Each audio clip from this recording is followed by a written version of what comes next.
Hello everyone. Today we will dive into the Astral, because Paradoxes has rolled out the first trailer for the upcoming expansion Astral Planes, which will allow us to jump into different universes and make great discoveries. So, the trailer begins with Masonic Password, which is represented by a line from the poem High Flight by the English military pilot and poet John G. McGee.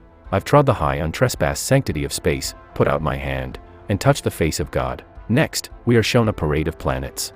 At first look, stars are visible in the distance, but they are not stars. These are astral planets that will appear in the new edition. Next, we are shown the starship Earhart flying near a black hole. The ship was conducting reconnaissance, and was already heading to the base, when suddenly a bright flash blinded the ship's crew. After getting used to the light, the captain saw that a huge shining crack had torn apart outer space. The crew watched the approaching stream of light with horror and curiosity, when suddenly it distorted, and for a second a small black spot resembling a ship became visible. On this the trailer ends. Developers write that Astral Planes will add content for exploration in the middle and end of the game. During this period, more than 30 astral fractures will appear in space, from where widely branched storylines will climb. However, the screenshots in the Steam show that the study of the hole and its contents takes place already in 2206. Also, unlike safe archaeological excavations, faults will lead you into completely different spheres of existence, where almost anything can happen. The developers have already promised us more than 30 studied astral holes. Labels will appear on the company's map in systems with the designation of faults, as it works with wormholes. Penetrating into these faults, we will be transported, as it were, to the L sectors with astral planets and monsters. 8 new relics. These are new trinkets giving bonuses. For civilian models, most likely they will give bonuses to the exploration and use of holes, as well as psionics. 1 origin, also associated with the conquest of the astral. I think that just this origin will give the opportunity to explore the cosmic cracks at the very beginning of the campaign. A link to the new edition has already appeared in the Steam, as well as many interesting screenshots. So, in the middle of the game, we will stumble upon a huge light-emitting scar in outer space. To understand what it is, we will have to send a research ship there, which will begin studying the anomaly, but according to the mechanics of archaeological excavations. After examining the hole, we will be able to crawl through there and continue exploring the new space.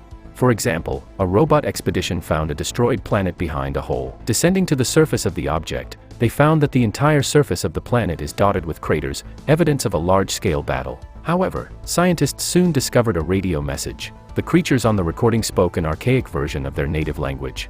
After a quick translation, the researchers realized that the creatures had lost the war, and the invaders were preparing a second and final wave of attack. Another expedition stumbled upon a geological miracle, a tropical habitat. During the landing, the Earth cracked under the mass of the ship, and it fell into the thickness of the planet. It turns out that under the outer layer of lifeless Earth, a real tropical paradise was hiding, shrouded in a strange warm gas. Researchers, in turn, can study either gas or fauna. Having spent some resource on it, perhaps it is connected with the knowledge of the rift. For the very study of the fault is still underway. At the last 6 stages of the planet's exploration, scientists will come to the conclusion that the planet itself produces strange substances to create a suitable habitat. Some will even make the shocking assumption that the planet is alive. One way or another, scientists will collect samples of materials to apply them for the benefit of their empire. The reward for completing the chain of crosses will be the discovery of the social technology of transgenic plants, which is most likely related to either genetics or terramorphism. At this time, engineers have developed a new technology that will allow you to travel between the universes. With the help of these spheres, ships will be able to move quickly through our galaxy by jumping through parallel universes, or make a rustle in parallel universes. And finally, dessert. Paradoxes showed us a new mechanic or a set of bonuses. It's not clear yet. On this panel we see 10 fields, 3 of them are open, while at the bottom it is written that we have studied 3 rifts. Therefore, for each new cosmic rift, we will open a new window. Apparently, these are all special technologies that allow you to jump into space holes and travel between parallel universes. But it is unclear on the other hand. These may be bonuses, for the activation of which you need to spend some kind of resource.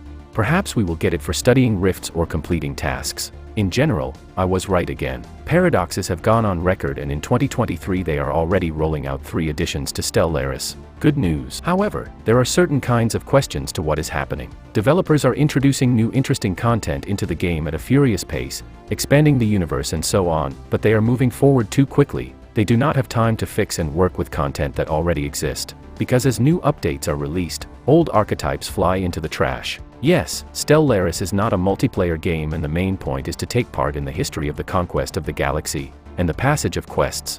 In this, Stellaris gradually turns into a semi-RPG. So there is a large amount of unfinished content in Stellaris, for example, espionage. Yes, they promised to finish it, but this has been discussed for a year, and the case has not budged. On the other hand, we do not have the good trading system. I would like to expand the possibility of trading equipment as in the new DLC to Heart of Iron. Also, many players want to expand the possibilities for ground battles. Not like in the Heart of Iron, but so that there was at least some interactive, and our decisions influence the subsequent fight. The same problem with the fleet. Yes, then the party can become endless, but the fan will be a lot. Owners of weak PCs complain that by the end of the party their computers are literally burning. Also in Stellaris, internal policy is insanely poorly implemented.